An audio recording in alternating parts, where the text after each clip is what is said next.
Life, at its core, is not a smooth path lined with ease and perfection. Rather, it is carved with the chisel of adversity, sometimes gentle, sometimes cruel.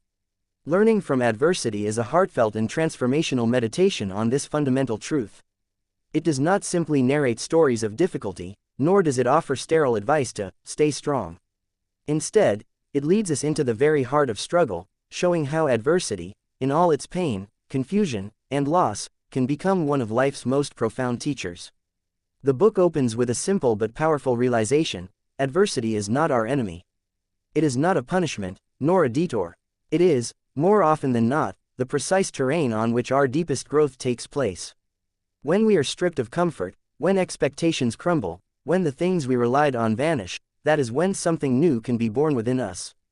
Through poetic storytelling, the author gently unravels how the darkest seasons of our lives are not merely to be endured, but mined for wisdom, clarity, and personal evolution.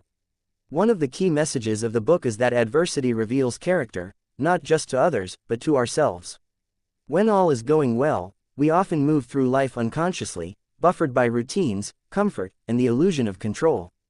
But when crisis strikes, whether through the death of a loved one, the collapse of a career, betrayal, illness, or failure, the mask falls away. We are forced to confront who we truly are. In this raw place, there is nowhere to hide. But paradoxically, this vulnerability becomes the birthplace of our authentic self. The story of Emma, a once successful businesswoman whose company collapsed overnight, illustrates this beautifully. Emma had built her identity around her success. Her self-worth was tethered to numbers, titles, and approval. When the market shifted and her business went under, she spiraled into despair. For months, she wrestled with shame and the feeling of being lost. But it was in those quiet, painful hours alone that Emma began to ask herself deeper questions. Who am I, really? What do I value beyond achievement? What brings me peace, joy, meaning? Slowly, she rebuilt her life, not around accolades, but around connection, purpose, and inner strength. Her loss, though devastating, became the gateway to a richer, more grounded existence. The book does not romanticize pain, nor does it suggest we should be grateful for suffering in a superficial sense. Instead, it honors the grief, the loneliness, the fear, and the confusion that adversity brings. It invites us to feel it fully, to allow it space, and in doing so, to let it transform us.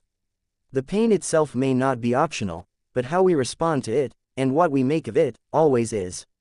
Another powerful insight the book offers is that adversity humbles us, and in that humility, we connect more deeply with others. So often, we live behind emotional walls, guarded by pride, afraid to show weakness. But adversity levels us. It teaches us that no one is immune. The man with everything can lose it in a moment. The strongest can be broken, and the most broken can rise again. When we are brought low, we begin to understand others who are suffering. Compassion becomes more than a concept, it becomes a lived experience. Take the example of Daniel, a former athlete who was paralyzed in a car accident. For years, he had judged others for what he saw as laziness or weakness. He believed in pushing through pain, conquering fear, and dominating life. But after his accident, he entered a world where he needed help just to get dressed. He faced depression, anger, and hopelessness. But as he slowly came to terms with his new life, Daniel began to see others with different eyes, the elderly man moving slowly across the street, the single mother juggling 2 jobs, the child with a learning disability. He no longer saw weakness. He saw courage, resilience, humanity. Through his adversity, Daniel learned to see the soul, not just the struggle. Throughout the book, the author weaves a recurring theme: adversity awakens dormant strength. Inside each of us is a wellspring of resilience that often remains hidden until it is summoned. We do not know how strong we are until we are called to be strong. There are countless stories of individuals who rose from ruin, not because they were special, but because adversity demanded that they grow. The pain became the fire that forged them, and in that fire, something beautiful emerged, not in spite of the struggle, but because of it. The story of Maya, a young woman abandoned by her parents and raised in a series of foster homes, stands as a profound testament to this truth. Her childhood was marked by instability, neglect, and emotional wounds. By the time she turned 18, she had every reason to give up on life. And yet, within her was a spark, the stubborn belief that she could be more than her circumstances. Through the kindness of a teacher and her own fierce will, Maya went on to graduate, then become a counselor for at-risk youth. Her voice, shaped by adversity, became a source of healing for others.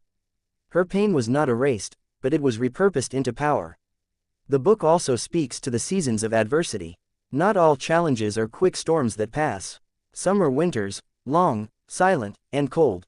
During these seasons, progress is not always visible. Healing feels distant. Answers don't come. But just as in nature, the winter is not dead. It is preparation. It is deep work happening beneath the surface. Roots grow. Soil strengthens. When we honor this timing, when we stop demanding that pain leave immediately, we learn the sacred art of patience. We begin to trust the process. And in time, spring returns. There is deep spiritual wisdom in the idea that adversity can strip away what is false and bring us closer to what is real.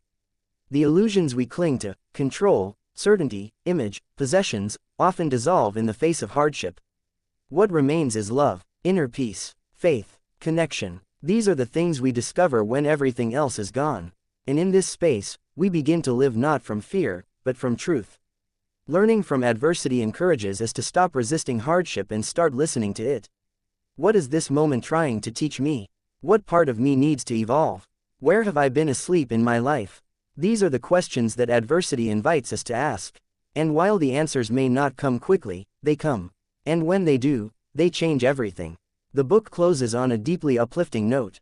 It reminds us that even when adversity feels final, it never is. Loss is not the end. Failure is not the end. Heartbreak is not the end. Each of these can be a beginning, a threshold into a new way of being. What matters most is not that we avoid adversity, but that we choose to grow through it. That we keep our hearts open, even when they are breaking. That we stay soft in a hard world.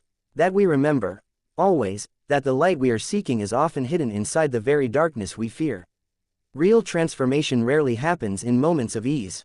It happens in the fire. It happens when we are stretched, broken, and remade. And while the process is never easy, it is sacred. For in the ashes of what was, something stronger, wiser, and more beautiful can rise. That is the promise of adversity, and that is the invitation of this book. May you walk through your own valleys not with fear, but with faith. May you honor your pain not as a curse, but as a catalyst. And may you, like the many souls in this book, come to see that adversity is not the end of your story, but the very beginning of your becoming.